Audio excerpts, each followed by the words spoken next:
Hello, hello, hello, and welcome to Shared Space. We got Dayson and the boys in the building. Y'all, I am Laquita Chanty, the founder and director of Small Homes. We build micro shelters and tiny homes for folks who are unhoused. And Dayson, Chap is going to be tuning in with us soon. He just disappeared. Tell us what you got going on. Let's introduce yourself and the boys, Okay. and then we'll bring it back to what you got going on. So introduce yourself and the boys. Okay. So my name is Dayson Brooks. I am the CEO and founder of Level Up, a nonprofit organization based right here in Baltimore City, intent on upgrading and uplifting Baltimore City youth, as well as the communities they live around. Some of these are my mentees, some of the 85 mentees that I have across Baltimore City, with approximately 25 different schools and other youth programs and nonprofit organizations. So this is Charles, Dominic, Xavion, J-Mo, and then there's Carson over here who's trying to fit in the best way he can. So yeah, and I think a lot of the viewers probably remember me from before because I used to host this show with Chet and you, of course. Yeah, so way back in the day, so we are the longest running station or the longest running show on Baltimore. Oh, Chap is back. Come on, stop looking in the background being all snoopy and sneaky. Yes, But ma'am. we are the longest running show. And Dayson, back in the day, you were right there with us getting it started. So thank you for that, because consistency and showing up matters. And you fell off, but you didn't fall off. You fell into the streets with these kids. You started mentoring. Like, I feel like, that is equally, if not more important than this show, right? But we continue to share the platform with you. So, mentees, what is it that we have been learning with Dayson? Like, what, either go for it. Go for it. So we've been learning how to be a man, and we've been learning respect, and we've been learning school. Yeah. I like it. I like it. Those are three great things to learn: to be respectful, how to properly be a man. And school is very important. So I love that. I love that. What would you say? Go ahead, Dayson. We're actually at tutoring right now. We tutor Mondays from 6 to 8, and every the first Wednesday of every month when kids get out of school early, I dedicate that entire Wednesday to tutoring as well. Not only for kids that are in my program, but for kids that attend some of the other schools that my nonprofit organization is associated with. I love that. And so the kids that need the tutoring assistance, they come to Enoch and they meet you up there, or do you do virtual tutoring? How does it work out? So it's a mixture. So the way I operate tutoring is when we were still in lockdown for COVID, I didn't have my nonprofit status then. However, I had a lot of kids that I've worked for. I've been doing this for over 7 years, and they Right. required tutoring. The virtual stuff was a little bit difficult at that time, so I did offer to virtual then. Once we got the ability to actually do in person, I started doing in person, but I never stopped the virtual. And so Right. while I do tutoring on Mondays from 6 to 8, and then open tutoring on Wednesdays when kids get out of school. Right when they get out of school at the Enoch Pratt Library, we also offer virtual tutoring throughout the week. So if there's ever a time where a child has difficulty doing his homework, or they have a test and they need help studying, they can always call my phone. I'll set up a Zoom, or we'll do it over FaceTime, or just a simple phone call where I help them kind of get the education or the academic help that they need. I love that. I love that. And then in addition to the academic help and all the other stuff that's going on, like I've met some of the guys at Walk with a Doc at our Project Healthy community. So you bring the kids out into the community, you engage them in wellness and mindfulness, but also you all were doing jujitsu, right? Can you guys tell me like how did y'all feel about that? Like being tossed around on the mat? What did you learn? Tell me about it. Well, Go for it. I learned how to flip people around, but usually I don't fight grabbing. I used to be a boxer, so I don't like grabbing and wrestling and stuff. But I just learned how to start grabbing people and get an advantage. So I we like it. Go ahead, Dayson. Tab introduced us to the Goji Project. Coach Mike over there on Bel Air Road. And so I try to get as many kids there on Sundays as possible, and then I put a few kids in the after school program there, which is still currently open if anybody is interested. But you can go ahead, Xavier. I learned how to flip people bigger than me. What? So how do you flip people bigger than you? Like what? That's not a question. I was going to say, because that's the only thing they're going to say is that they keep flipping me. That's the only thing they want to tell people is that they flipped me. I mean, is it true? Yes. All right then. So look, I'm gonna comment. I think I'm a comment, man. Like the one day they came running in the building. They wanted to they're like, "Where's the lady at? Where's the lady at?" So they came up to the gym at a Gogi project, and they were asking for this lady. Ori? Well, there's a couple ladies there, right? There's a lady that teaches Spanish to the kids on Tuesdays and Saturdays. Okay. There was my wife, Brandy, and then there was Ori, who's a coach, right? Right. So I'm like, which lady? There's a couple ladies. I said, you guys want to see the lady that flipped Dayson, don't you? And they were like, yeah. Yep. So they got it on video. They keep sharing it. It's hey, but look, they got you on video too. Like you made me tap out, bro.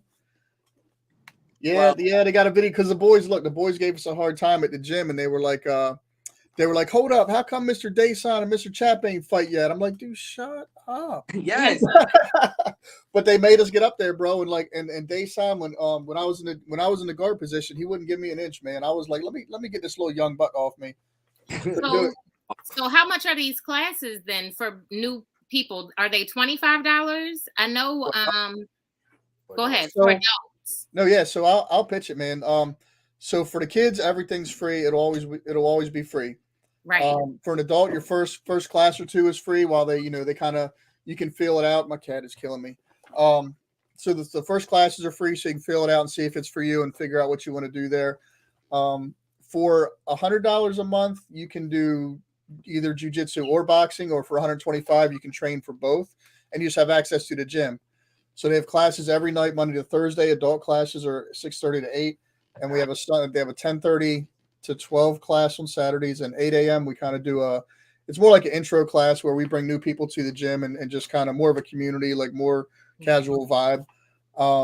But understand that the money that we're paying for the training as adults, and that's going to be able to cover the cost for training these guys, right? So if I'm going to the gym, I'm paying $100 a month to go to the gym. Understand that $100 a month is making sure probably at least like 5 of these guys, everything they need is paid for. All the training and information they're getting, and the knowledge and the equipment they're using, and the academic tutoring, and they're learning Spanish, the bilingual training and literacy stuff. So all those things are available as well. We make that by us supporting the gym, that space. So right, no, and rightfully so. Like at some point, the community has to chip in. So if it's the adults, so be it. If they find a grant, even better. If someone is out there listening and wants to sponsor the program, the best, right? And so one of the reasons, Dayson, we invited you back as a guest instead of a host today, for me personally, I don't pay attention to politics. I don't do politics directly, although everything we do is political in the city because we're doing other people's jobs for free with no resources.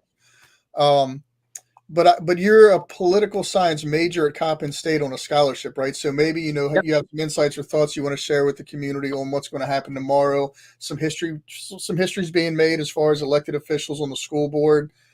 Some other stuff maybe you want to share. Definitely, if we didn't talk about it already, you guys understand that Dayson is a published author. He has a book called The Talk. You guys should look that up on Amazon, Dayson Brooks.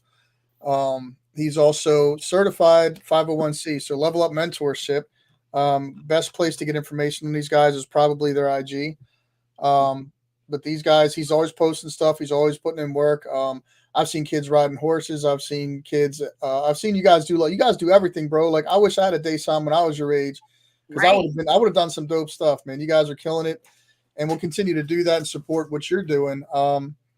Because we had a Gogi project on last week. We talked about that. Let's talk about you, man. And maybe if you want to share some of the struggles you're dealing with currently or not, or some of the victories, man, because we see you winning all the time on IG, and it's great. And we see your kids winning all the time. And you guys, I'll tell you that young man. They're got like the young man sitting next to you, man. I'm gonna tell you guys, man. You guys are men of quality, and the investment that you put into spending time with Dayson is to adults in the community. We see the difference, and we see young men of quality, and so it's encouraging to see you guys plugging in and supporting what Dayson's doing in your lives. So I appreciate you for that. But I'll shut up, Dayson. Yeah, so there's a lot. Um, I try to make sure that I never have idle time. I just don't like idle time. I don't like being just sitting in one place. Sitting in one place is like just like so disastrous to me. I have to be doing something, rather that's working in school or working with my nonprofit organization or working at Cecil Kirk Recreation Center or doing mentorship across Baltimore City, working in schools as a volunteer to help some of the kids that are dealing with difficult situations and living under difficult circumstances. So I'm always doing something. One of the key points of my nonprofit organization, however, is the recreational side. So we do educational assistance, we help kids with life skills, and we do a bunch of other stuff. However, I always say that the main key of Level Up is the recreation, because that's how we adequately address some of the situations and problems that kids are going through in Baltimore City. By providing them with an outlet, by giving them some joy and some fun, a reason to smile, because when you live in Baltimore City, as I hope we get to later on in this conversation, it's really hard to smile, especially for these kids who are living under Baltimore City violence day in and day out, afraid to go to walk to school, afraid in school, afraid to walk home from school, afraid to go outside and play in the playground or play football outside. So just taking them away from Baltimore City violence, taking them away from some of the difficult circumstances and situations that they may be living in inside of their households, or going through inside of their schools, or some of the things that they may be thinking about in the back of their head, and just giving them fun, just something to look forward to at the end of the week. Rather that be taking them skating or taking them to Sky Zone or taking them to laser tag or camping, because that seems to be what all of my kids love to do. We've had probably 4 to 5 different camping trips this year. Um, and we're already planning camping trips for next year. We're taking them fishing. Just the recreational side alone is a big piece of what we do at Level Up. I love that, Dayson. It also sounds like even with the life skills of it all, the recreation comes in along with it, and the respectability comes in along with it. Like it's very holistic, and it gets your target audience involved and active, and also giving feedback.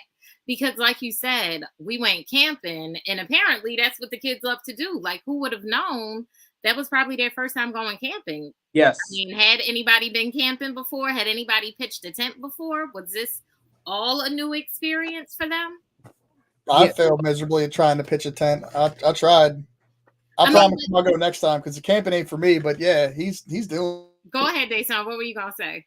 Yeah. Chap did come to one of our camping trips. He volunteered and helped us out a little bit, and he tried to put together a tent. Um, Who however, is that in the background laughing? Like what? he tried. None of my kids, some of those kids were new to pitching tents as well, so they didn't actually know how to do so. Um, and they all loved it. So they all Right, learned how to pitch a tent. They all know right, learned how to do basic foraging, going in right, the woods, knowing what not to touch, what poison ivy is, right. stuff like that. They all learned how to cook on this camping trip. If you go on our Instagram page, we had a mini woods cooking class where all the kids made pancakes. Breakfast, lunch, and dinner was made and served by the kids Right. all the whole entire time during our camping trip. Right. In addition to that, we just had plain discussions. We had a camping trip at the tail end of the summer where kids were about to go right back to school, and we had a discussion about what do you need to be successful in school. What type of mindset should you go into school with? What are your goals for this school year? Do you plan on getting all A's? And I always try to be as realistic with my kids as possible. So of Right. course, question is getting all A's really a realistic goal for you? And if it is, then how can I help you actually obtain that goal? Right. And so that's what I said. Like the recreational piece, a lot of people look at my Instagram and they see a lot of trips, a lot of recreation. And while they say, "Oh yeah, it was so nice," the kids were smiling, but Don't you think they need tutoring? Well, it was so nice, but why aren't you having more conversations with your young black men? Don't you think that they need to do this? Don't you think that they need to do that? And the picture You're does doing that. words, it does not tell the whole story. Our Right. recognition is very important because it gives our children the ability to smile. However, there is a whole different aspect of that recreation which teaches skills and promote passions of which are not shown in that one image alone. Right. And I think, Dayson, being able to articulate that is awesome. But more importantly, like maybe that's not your ministry. Maybe your ministry is taking the kids camping. Maybe this is your ministry and this is your lane. Like I understand you're a jack of all trades, you wear many hats. But it's interesting that people are like, that's great, but you should be doing this and it's like, well, what you doing? Are you gonna put in so that I can get another program manager or site manager? Like people don't realize that that projection means action, means money, means resources. Like, yeah, I'm doing what I can. Like, what are you doing with these daggone kids? So I want to commend you for that. But then also just commend you for being so holistic and being able to say, well, we do that. It's just not represented on my IG page. Because I know for me with Baltimore Homes, wraparound services, that's not my ministry, but those have to go hand in hand with the Baltimore Homes Village. So when I'm out talking to folks, they're like, well, what are you going to do about wraparound services? I'm going to find somebody that's in that lane because that's not my lane. Yep. So thank you. Right. Like we can't assume that everybody can do everything. And even if you can, not the case that you always should. So keep that in mind as you expand. Don't let people tell you what you're not doing, Dayson, because what you're doing is amazing work. Like so good. So good. Who is this thug life in the background? I see you with the glasses. Has an injury to his eye, so he wants to be in, but he's a little bit embarrassed. What? Oh, okay. So you're not too cool for school with the glasses. Those are medical. Okay, medical grade. All right, because we were looking like, hold up, who is that too cool in the background? I see you. No, but I want to comment on real quick is that as these conversations happen when you guys are doing, when you're going camping, when you're hooping, when you're doing jujitsu, when you're investing time in each other, you guys are going to have those conversations that people question, in the comments on Facebook, like, and if people were involved, they would see that, right? So I wouldn't get discouraged by it or even get snarky with them. Just invite them out to see, well, hey, come check it out or come join us or come volunteer one day or and hopefully we can put something together where we can have a sit down with a group of people who are interested in supporting or interested in what you're doing. Maybe we can put something together for that. But like Quita said, I know you stay busy, bro.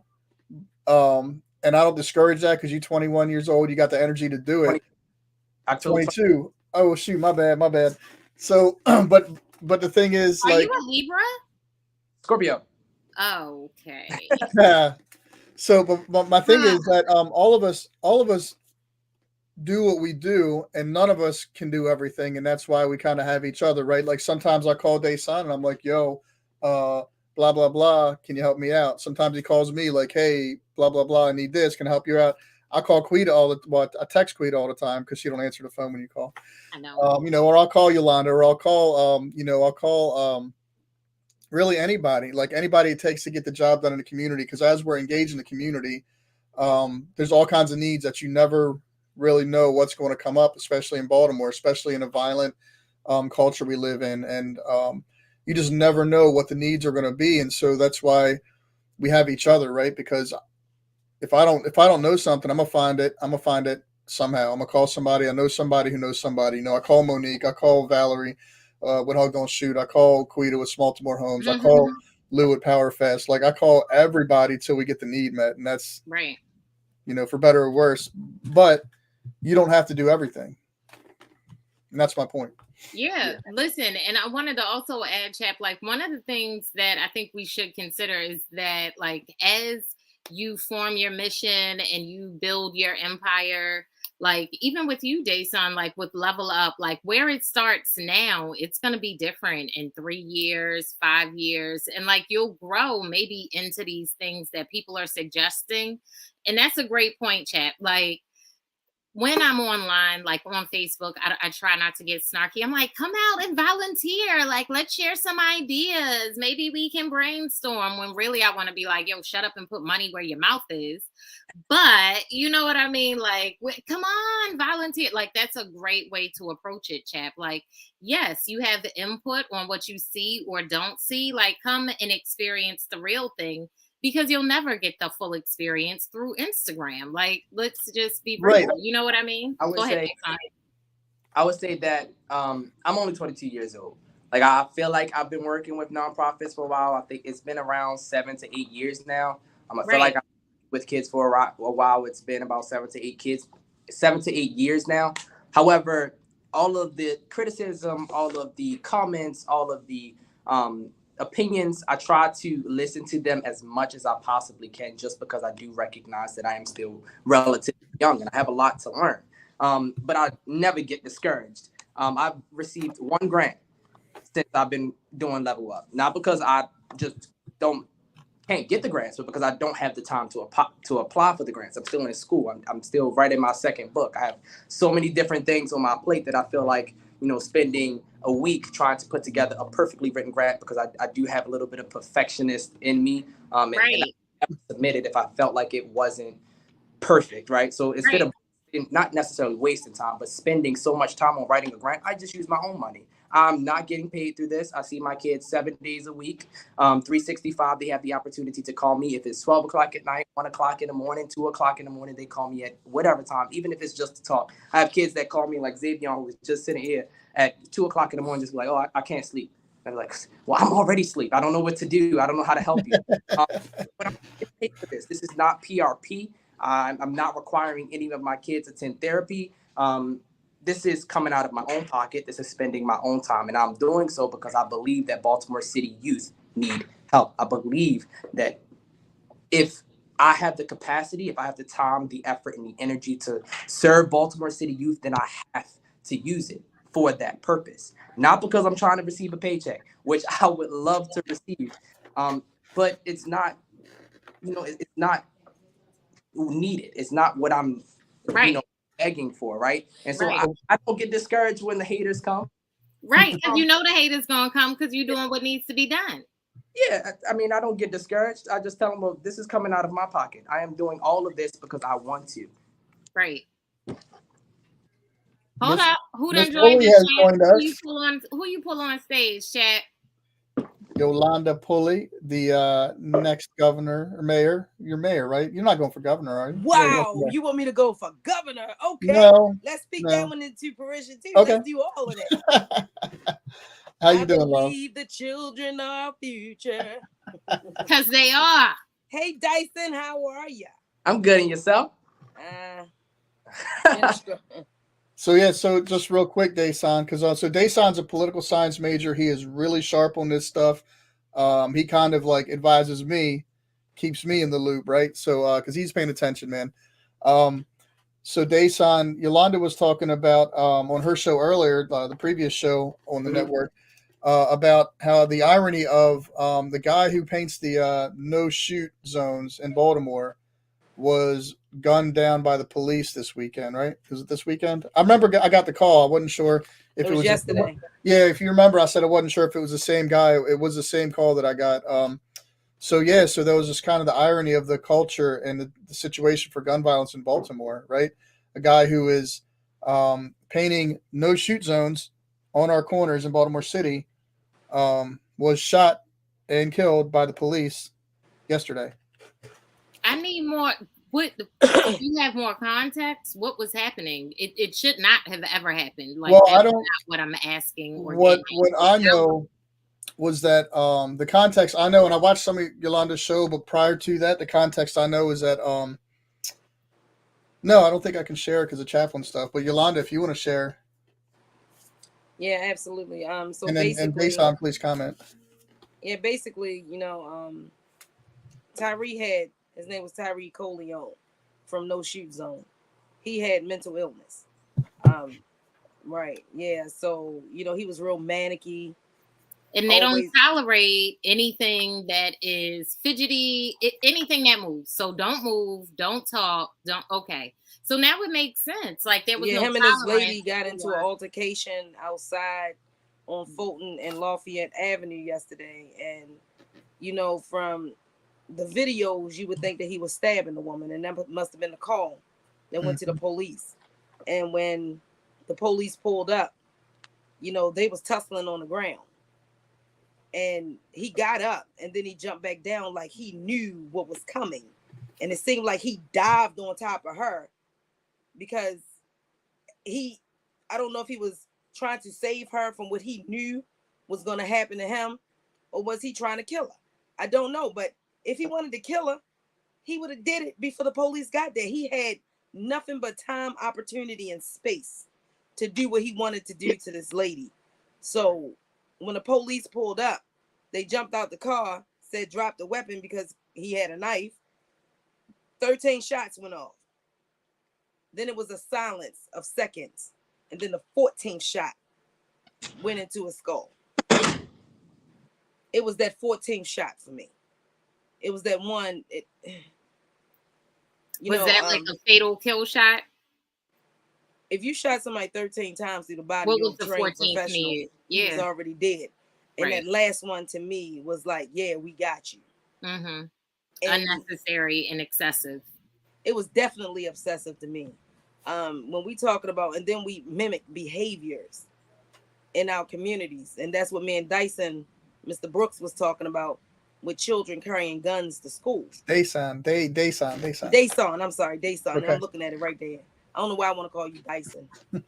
But Dayson, you know, when we was talking about, you know, I am that Yolanda Pulley that you talk to on the phone. You do know that, right? Yeah. Okay. I'm just making sure you know who I am.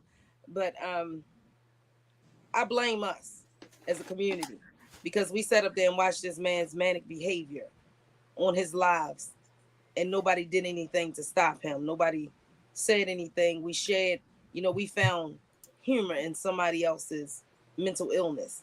Right. And that's what we did as a Black community. So not only did the police kill this man, we helped do it himself, because he actually went on live day before yesterday or one day this weekend. And he said, the police going to kill me on Monday. And they killed him on Sunday. That is awful. That's if you awful. look at his videos, you can tell that, you know, he wasn't all the way there, and it might have been the trauma of no shoot zone. It might have been life all that he see right in the community, life experiences. Yeah, because can you imagine every time? From what I understand, no shoot zones are usually where shootings have already happened, right? So there's trauma in just the act of spray painting the no shoot. Like blood has been shed here. Families have been, do you know what I'm saying? So just like thinking of all that, and then like the empathy of it all is like exhausting. And then to have on top of that some sort of mental illness or mental defect that folks are not going to tolerate. Like, how you just jumping out the car shooting at people that are on the ground? Like, it's kind of we're a threat. And they looked at Tyree as a threat because he was always manicky. It's just mighty funny how we're not the ones to get up and live to fight another day. But knowing that you're approaching somebody who can be manicky, right? Like, shouldn't you have a taser and not a gun in your hand? Like, no, they're trained to shoot to kill, not shoot to win. It just doesn't. Go ahead, Chad. So while we're talking about this, because you already had your hour to talk about it, I do want to bring it up. I do want people to be aware of the situation, and please go back and watch Yolanda's podcast on it. And I'm sure that Donnie will have some news on BeMoreNews.com and Black USA News about it.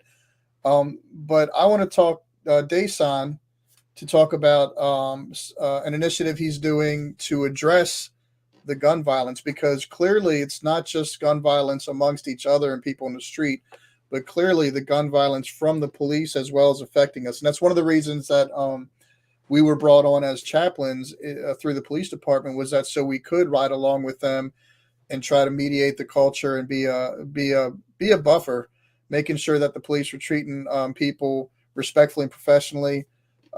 Think about if you're at your job every day and a priest or an imam or a rabbi is sitting next to you at your job, you're going to act different, right? So that's kind of like the concept of why the chaplains were like, hey, hey, let's do ride along. Let's ride, let's build relationships. Let's give, but Dayson, if you could share the Under 300 project with us and what that's about, how's it going? What do you still need? Because we got elections coming up. Yeah, tomorrow.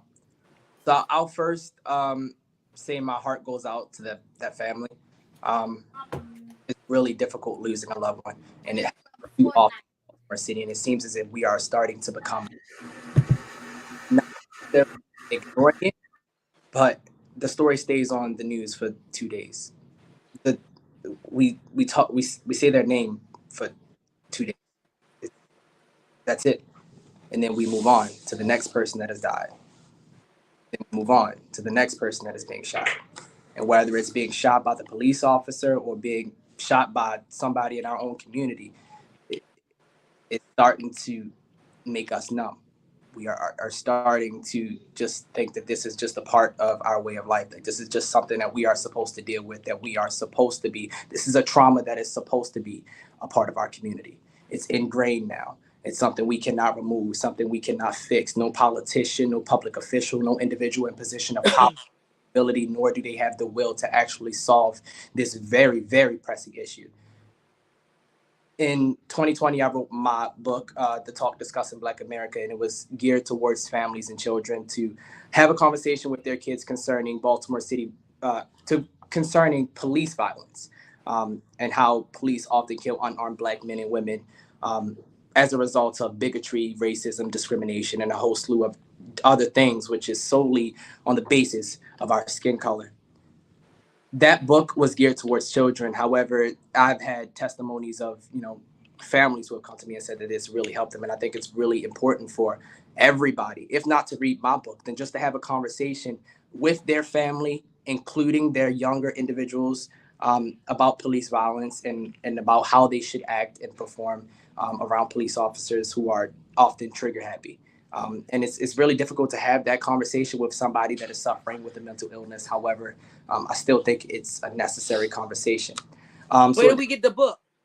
You can get the book from any major bookstore around the world. So Barnes & Noble, Walmart, Target, it is sold everywhere. But I didn't want to take this time to sell my book. Now I want to read it. Yeah. Right. And Dayson, you can't deny that your book is a part of this conversation, because not every person is going to understand this in context. But I think your book really does help to ease this conversation for elementary school. If a child has not experienced death yet, but they're in elementary school, I feel like this book would be helpful. I know that the first time my niece experienced death was with my dog, and it was heartbreaking to me. I wish I wasn't the one that had to introduce her to that thing. You know what I'm saying? So I think the book is helpful in so many ways. Yeah, what's the name of the book again? The Talk Discussing Black America. And then to answer Chap's second question, or I guess first question, concerning Baltimore Under 300, my nonprofit organization, as well as approximately 22 schools, 5 different nonprofit organizations all across Baltimore City, have signed on to get their kids to write letters to public officials, politicians, and people or individuals in positions of great power and influence concerning Baltimore City's violence. I decided my nonprofit organization started as a youth organization. We was only supposed to do mentorship. In the past year, I have had over 10 kids be a victim of Baltimore City gun violence. In the past month, I've had 4 kids be a victim of Baltimore City gun violence. Including mine. Then that statistic, and see, that's another thing. So when I say a victim of Baltimore City gun violence, they were either even shot by Baltimore City guns, or they were actively around somebody, like the bullet just barely missed them. There are so many other kids all across Baltimore City who do not necessarily fit those qualifications, right? That their guns brought to school at Forest Park or at Mervo, and everybody, every student, every teacher, every administrator in that school feels the pain, and the hurt of actually being that close, because you see it on the news, to being shot, to being killed, to being injured, or to have to know someone that could have been in that position. It has That's happened what far too frequently in Baltimore City schools, far too frequently on the streets. And just yesterday, one of my kids was shot. Just yesterday. Literally, I called chat this morning to discuss this issue because I needed to make sure that I had I had the mental capacity, that I had the knowledge needed to actually service these kids, because this is not what I was meant to be doing. I was not supposed to be trauma doing kids across Baltimore City. I was supposed to be a mentor. I was supposed to show these kids a good time and teach them how to this in Baltimore like a man. Right now, they're being shot like a dog constantly, 365. They don't even have the opportunity to become men. And our people in positions of power, our politicians, are keep giving platitudes. They keep giving sympathies. I don't want your sympathy. None of these families want their sympathy. Now, I'm sorry, I'm getting a little bit pissed off because I'm so tired of seeing my kids die. I'm so tired of seeing my kids cry, call my phone because their cousin or their niece or their nephew or them themselves have been a victim of Baltimore City gun violence, and nobody seems to be doing enough or anything to solve it. I have to have this conversation daily with my kids because they know someone who has been a victim of gun violence, or because they themselves have been a victim of Baltimore City gun violence. I'm so sick of going to schools and guns are found in schools. So sick of the adults in those schools not giving and not caring. Use profanity. They don't care. A gun is found in their schools and there is no accountability. There is no transparency. They do not tell you what happened to the child that brought the weapon into school. Our delinquency programs and our delinquency system in Baltimore City for young individuals who are committing these crimes are not being adequately funded. They're not being adequately addressed. Our kids that are committing these crimes, they do not have adequate consequences for these crimes. And it's really irritating. Because while I do youth all across Baltimore City, and I know that there are a lot of good youth in Baltimore City, there are some youth that need help that I do not have the capacity to give them, help that a lot of people do not have the capacity to give them. And if the government and those in positions of political power are not willing to provide that help, then give us the resources so that way we can the money so we can provide that help. So that is exactly what the Baltimore 300 campaign is about. We are sending letters to politicians to let them know that we are fed up, that we are tired. The youth population here in Baltimore City is tired of being killed. We're tired of being victims of gun violence. We're tired of having guns brought into our schools. We're tired of being afraid to walk home from school, to walk to school, to be in school, to go outside and play, to play football, to be around our friends. We cannot do anything. We cannot go anywhere. And I constantly have to tell my kids to stay in the house because I am afraid of what may happen to them. It's crazy that you said that because of that. The fight that was I sent you that fight, right? Mm-hmm. Right. So they had a whole meeting around that fight at Baybrook Elementary. And what I'm going to do is because they had that conversation City Hall with because it was Felicia Porter's district. I'm gonna have you talk to Felicia Porter so you can bring what you have to the table and she can push your agenda along, because just like you said, if they don't do it or can't do it, they need to give the resources so it can be done. This is not a joke. We cannot expect children to have this type of fear and have a learning experience, and then when you see failing grades, it's just older they fail. And that makes me think, how many children have been victimized by trauma and they failed them? I would say 40% of Baltimore City's high schoolers have a 1.0 GPA. 40%. Yeah, but is that one of the reasons? Could that absolutely be right? Absolutely. Even if they tell you it's not one of the reasons, it has to be one of the reasons. No, heartedly, but because they refuse to put their hands and stir the pot, especially with Santa Lisa's, then this is the nonsense. And this is the sin that we get. And sin stands for self-inflicted nonsense. And this is the problem that we have in our educational system. Among other things.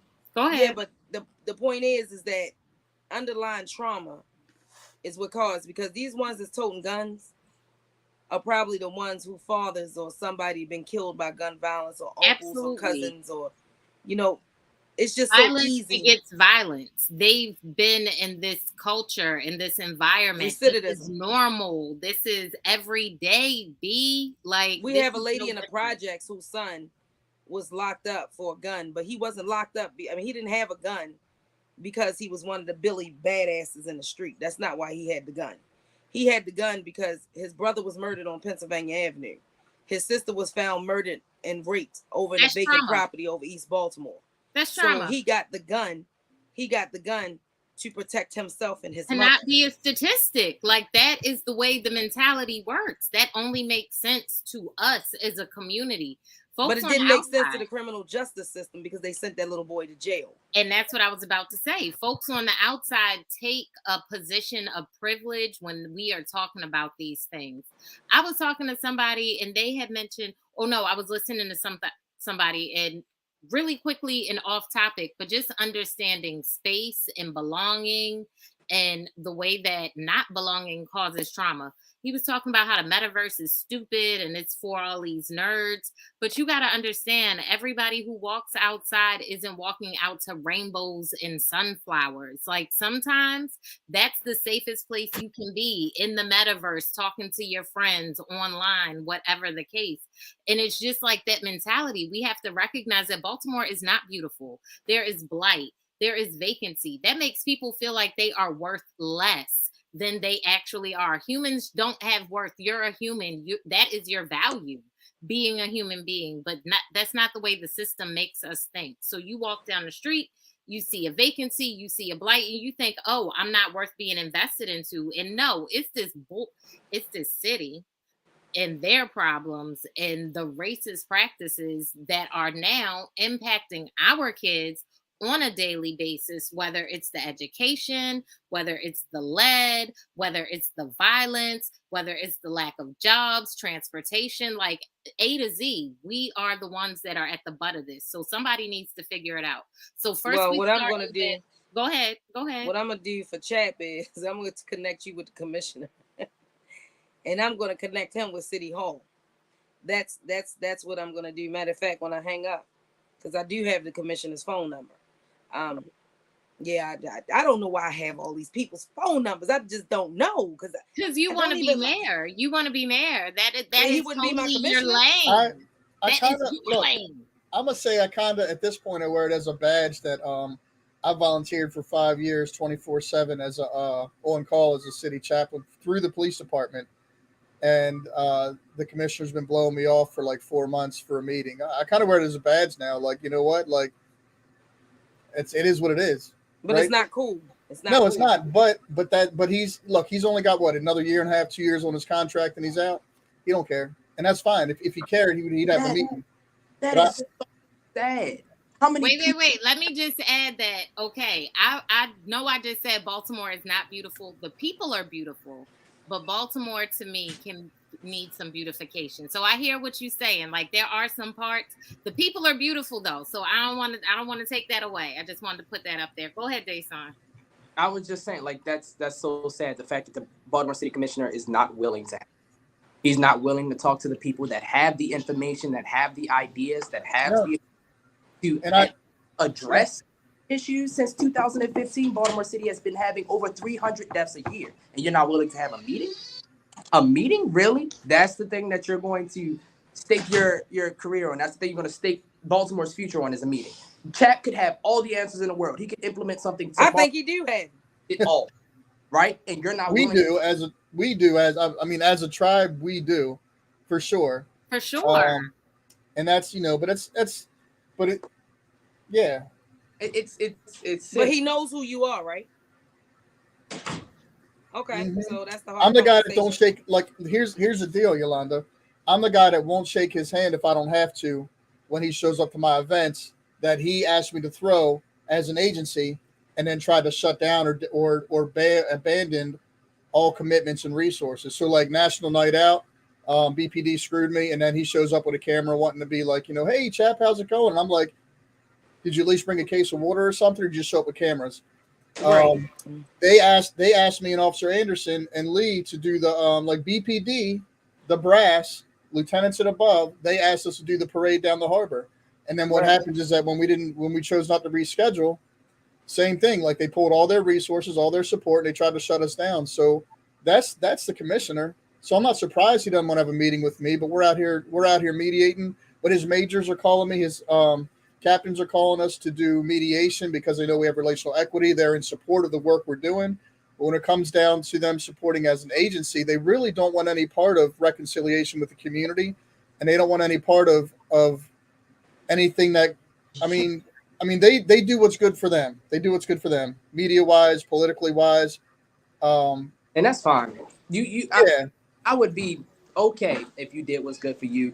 Get voted into office. I will give you my vote if you give me the resources I need to fix what's broken.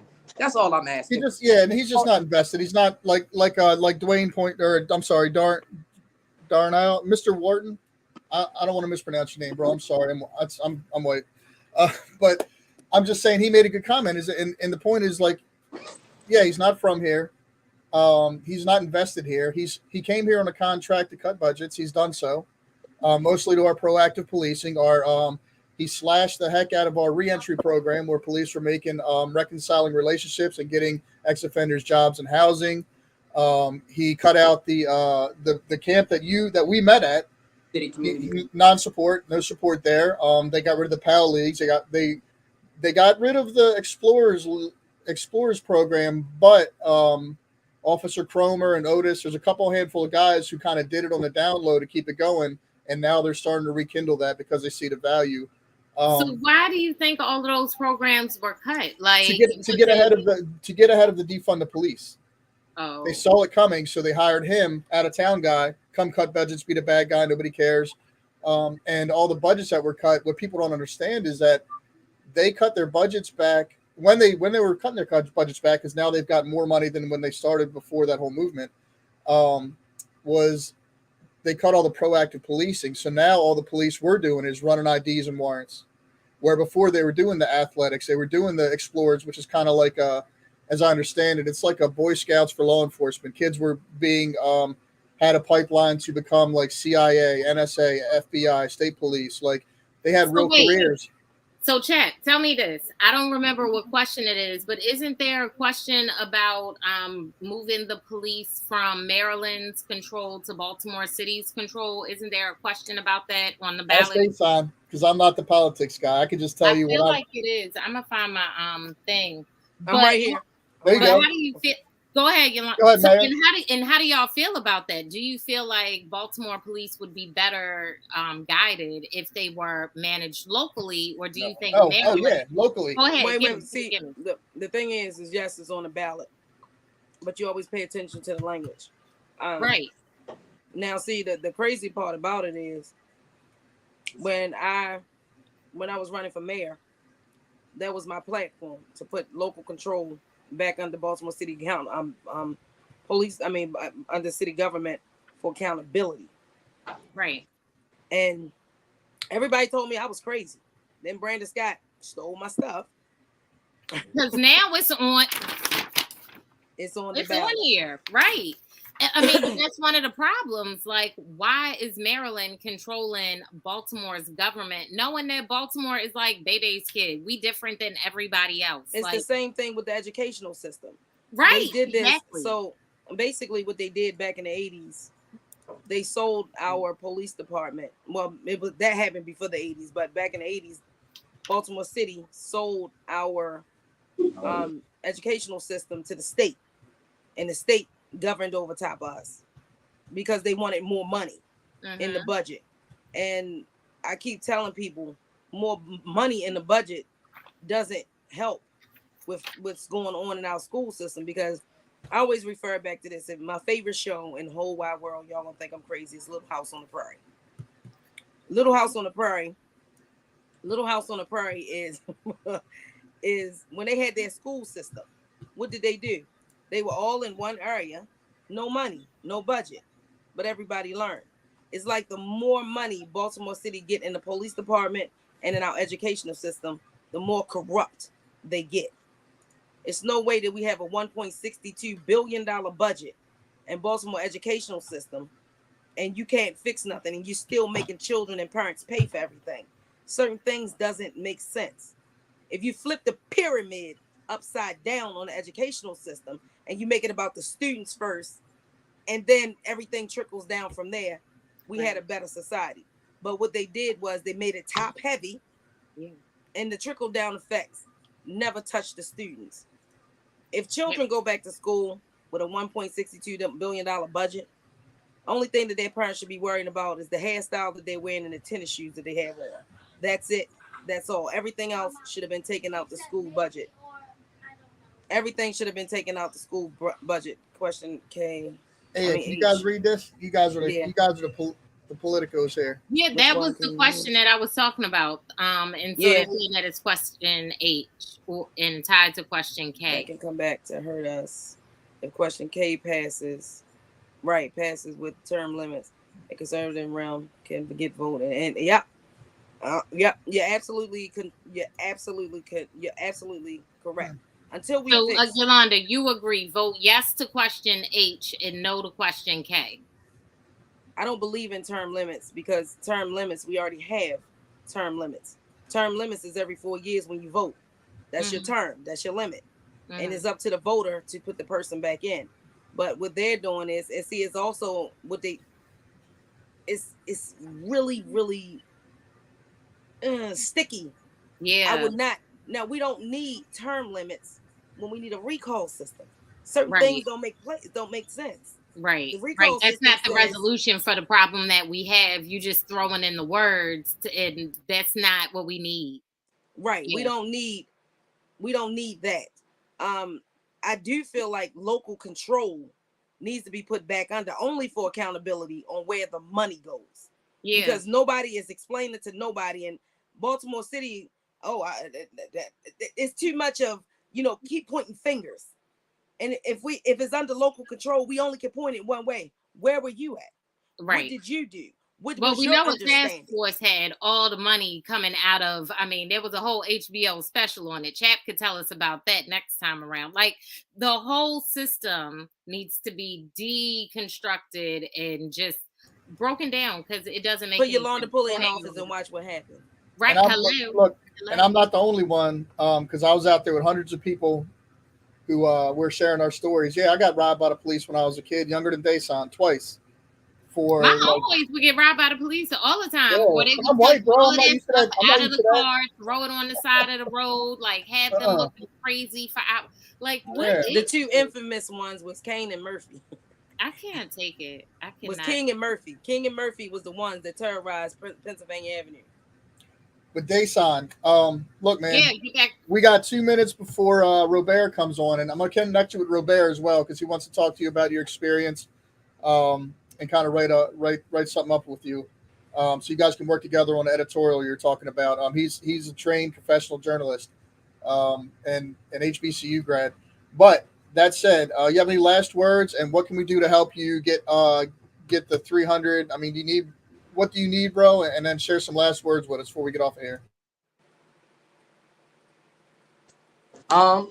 So donations is always appreciated. If you need to know how to donate, you can hit me up on Instagram. We do have a website. It's Level Up, www.levelupbmore.com. You can hit me up on Twitter and TikTok and Instagram and Facebook, all under Level Up Be More. So donations is always appreciated. However, I would just stay tuned. Tomorrow the letters go out. So I've already received over 300 letters from youth, age ranging, all the way from 2 years old to 25, from people from youth all across Baltimore City, from east, west, north, south, from 22 different schools, 5 different nonprofit organizations. And I have right now 6 different schools still working on getting me letters. So I've already reached my 300 goal, right? And the purpose of the 300 is because over 300 key people have been dying in Baltimore City since 2015. And we want to get that number down, let alone tackle the issues of violence in schools and for the youth population specifically. But if you have a child that is willing to write a letter, that would love to help tackle Baltimore City violence, you can hit me up on Instagram, and we can get him the information and the template to write a letter. Well, he doesn't really need a template, but if you want it, also follow us on Instagram. A social media campaign will be coming out on our Instagram page. You can make TikToks and Instagrams, and we're going to post it. We're going to get this blown up so that way they can actually see us. 5. See y'all later. Love you. Bye. Stick around, Thank you. Dayson. Stick around, Dayson. Stick around. We out.